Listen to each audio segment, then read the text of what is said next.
I want to start out by just thanking our fans again. I thought it was outstanding the way they came back for 6:15 to play the remainder of that game, and they were loud, they were rowdy. Appreciate that. I appreciate the administration, our operations crew, the event staff, concessions, everything. When I left out of here that night, the people that were still around that had put in 14, 15-hour days, Emerson, Pulliam, and the field crew. That field was in great shape considering the amount of rain we got that day. That was my biggest concern early in the delay was with the amount of rain expected, could we play this thing? Would it be safe enough for our players? And I thought Worsham Field was in really good shape. So thank you to everybody for that. I'm excited about the opportunity in front of us. We got a great challenge in Rutgers. Tremendous respect for Greg Schiano. Coached against him at Penn State. Coached against Kirk Shiraka. Coached with Kirk Shiraka. Tremendous respect for Pat Flaherty, their offensive line coach. Know these guys well. They've always been stingy on defense, and it's no different this year. They're a top 20 group right now. But looking forward to the opportunity. We need to get better, obviously, and we've identified the areas we can do that. So excited about the week's practice. Questions? Questions for Coach? Raise your hand. We'll get your wireless mic, Andy. See, Ali is not on the depth chart you guys put out. Any update on his status? Yeah, he's out this week, and then we'll evaluate it as we go. But he is unavailable for this weekend's game. Do you anticipate that being a long-term thing rather than short-term with him? I don't know that yet. I know he's out this week, which is unfortunate.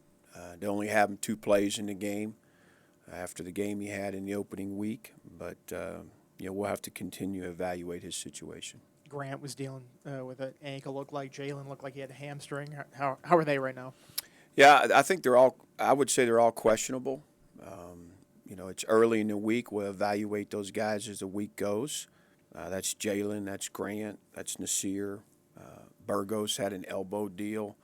Cole Beck. We got some guys that are dinged up.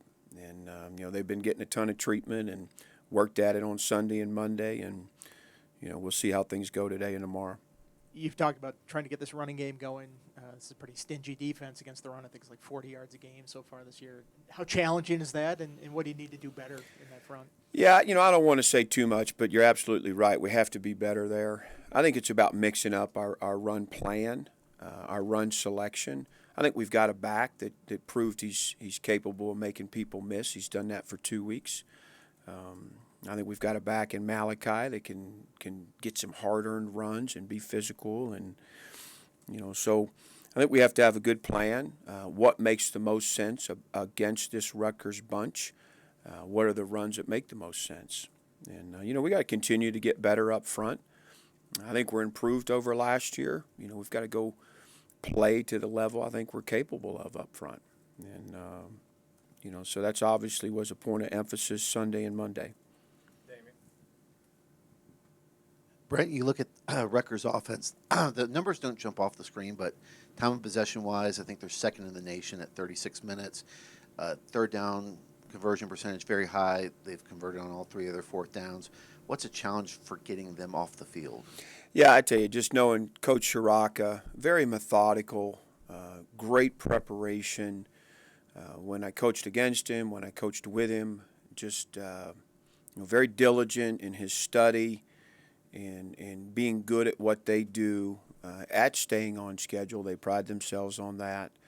And I think what you're seeing right now out of their offense is just a few things that they do well, that they hang their hat on. They don't ask too much of their quarterback. They've got a good-sized front. Their left tackle, both tackles are good-sized guys. I mean, I think they're a good physical front. They got a back that runs hard. Tight end's a veteran. The grad transfer tight end is big. He's a veteran as well. So I just think he just has a methodical approach. He's very diligent. So it's I think there's a great amount of preparation that Kirk puts into it, and I think that's what you're seeing right now. Did you see improvement from your run defense scheme from week 1 to week 2? Yeah, thanks for asking. We did. Our fits were much cleaner. Inside zone, split zone, things like that, counter. We didn't defend the stretch well enough, the outside zone. That was a concern, and we're going to see it again this weekend against Rutgers. They do a nice job with it. But we were in the right place more often than not on Saturday. And you mentioned Saturday night about, how fourth quarter it seemed like those guys were wearing down. When you go back and evaluate, do you feel like getting some of those freshmen in early would have helped? And how do you evaluate moving forward the rotation? Yeah, we absolutely need a healthier rotation. It's a little bit, I think the challenge is a little bit tougher because 4 of those DBs, Takai Heath at wide receiver, those guys, they weren't here in the spring. That was the unfortunate situation. It's a great group and a talented group, and we're bringing them along. But, not getting that spring under their belt just made it look a little bit different. But we had a conversation yesterday and today about the number of snaps for some of those guys, whether it's on special teams or in the defensive rotation.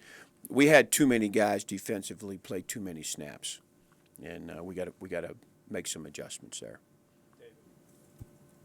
Alan Tisdale is listed as a starter. Mike, what has he done to earn that job? What have you seen out of him? I know he's a guy who's been around a long time. Yeah, he's been the most consistent. That started last week.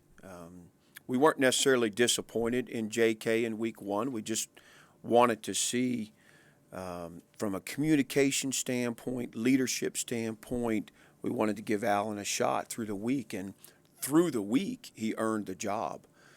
It wasn't so much anything disappointing with JK as it was Alan stepping up and kind of taking charge. And I thought he played that way Saturday. He played a nice game and did some good things from an adjustment standpoint, communication that helped us, and I was happy to see him play well. You mentioned last October about the offense that sometimes, from a defensive perspective, it was too easy to get a bead on you guys. You're 2 weeks into this season. Do you feel like that aspect has gotten better? Where do you feel like that specific point stands? Yeah, I do. I think in the offensive package, there's more that can give people problems that we've invested in. You haven't seen all of it yet. You can't carry everything every week. You kind of you go in there on Sunday and Monday and you decide what you think is going to be best for you and put you a package together. I'm telling those guys to keep it somewhat simple right now. Let's find some things we're really good at, but that doesn't mean simple to the point where it's not challenging to see or line up to or defend. I think we're doing some different things from a formation standpoint, from a personnel standpoint, and we just got to keep growing in that direction. Kelly and Peter both earned ACC Player of the Week honors. What did you like about what you saw from them this Saturday? Yeah, there's still plenty to improve on for Kelly, but played a much improved game from week 1. Fitz, I thought he really threw his body around like I've seen him do in the past in scrimmages and maybe towards the tail end of last season. He's a big, long guy. When he plays hard, he's hard to handle. A few clips he was down the middle of guys, and he gets in trouble when he does that, but was pleased with the progress from week 1 to week 2. Certainly had a bunch of tackles out there, him and Stroman both. Peter's kicking the ball very well. I think he had one that kind of came off the side of his foot, but for 2 weeks in a row, he's done some really nice work. All those guys, John Love, Kyle Lowe, I think we're kicking the ball really well right now. Back in the room, Anthony, then Eric. Brent, when you went back and watched it, what were your takeaways of Kyron on that final drive? What did you like? Maybe what needs to improve? And did it give you any more confidence with Grant being questionable of him possibly having to step up more this week? Yeah, there were certainly things that you liked. It was a tough situation for Kyron, and I thought he handled it very well. He made a play with his feet. He made a play with his arm. I think it was good to get him out there, and it was a big moment, challenging situation. I thought he was level-headed. He was steady. There's some other things that need to happen better around him, but it was good to get him the opportunity, and I'm excited for him and us to grow and build from that. Let's go Eric and then Jermaine. Coach, you spoke to it a second ago, just how stingy they are on defense. You guys want to get off to a faster start. How do you balance that, knowing you're facing a defense that hasn't given up a single point in the first half of the season? Yeah, I think we have to be good at what we do.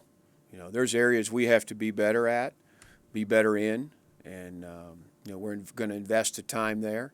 I think you always have to try and play to your strengths. And first part of the season, sometimes you're still trying to figure that out. You line up offense and defense all spring and all preseason, and you have some opinions and you have evaluations, but until you line up against somebody else, some of that kind of becomes a little more clear, what your weaknesses are, your liabilities, and where your strengths are. So, I think, us doing a great job of identifying those things and investing in the right areas is going to be really important here for the next couple of weeks. Coach, your team came back from 17 down to tie the score. But what's the biggest message you're giving them to encourage them, say, hey, we know we can come back, we can do these things? Because obviously that's big to come back from 17 down to have all the adversity you guys had with the delay and everything else.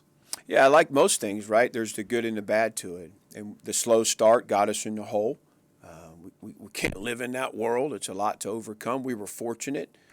But also credit to the guys, and the coaches. We battled back in that thing and in adverse conditions and tied the ball game up and just needed to close it out. We needed to do a few things better down the stretch, and it could be the difference in the game.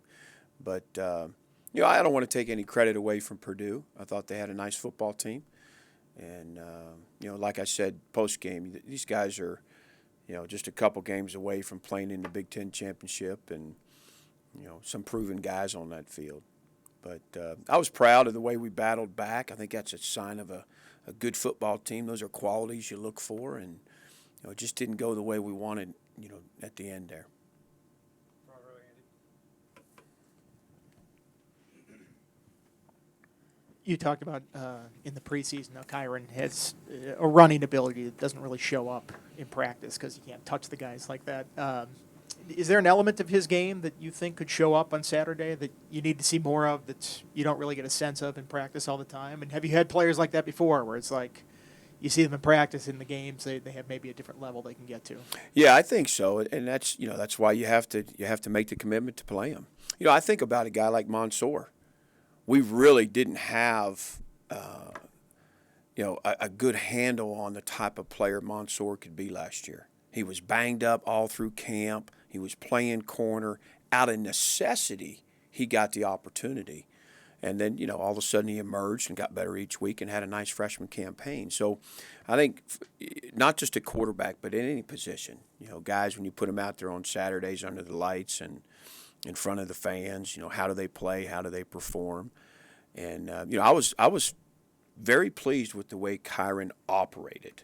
I thought he was level-headed. He wasn't rattled. He had some rush. He stepped up, made a nice throw. There was some challenging coverage. Obviously, it was a tough situation in the game, but we end up, with the ball on the 40, with trying to go tie it up. Putting your old defensive coordinator hat on again, what kind of difference does it make to have a running quarterback in there that you have to account for on every play? Yeah, I mean, you see them all. To me, I think when you have the ability to make people have to account for him running the ball. And, I love the way Kyron runs. And I think we saw the one run he had in the game where he lowered his shoulders. And he's a big physical guy. He can't just – it's not just that he runs well. He's also big and physical. I think he can take hits. I think he can deliver some hits. But, I think Grant runs pretty good. He's not the size, but I think Grant runs pretty good. I think – you have to commit to running the quarterback enough that defenses have to defend it. At least if you don't have a guy that can just stand in there and throw the ball all around the yard and be super accurate and be a drop back guy that doesn't need to scramble and get great protection, and I think those guys can be a worry too. The guys that can be that accurate and have that type of arm for all the throws, but. If I'm a defensive coordinator and I have my druthers, I'd love a one-dimensional guy versus a guy that can do both, certainly. Middle of the room, Coach Pry, you talked about, your ties with Greg Schiano going back to your time at Penn State, his time, at Ohio State and at Rutgers, coaching against each other.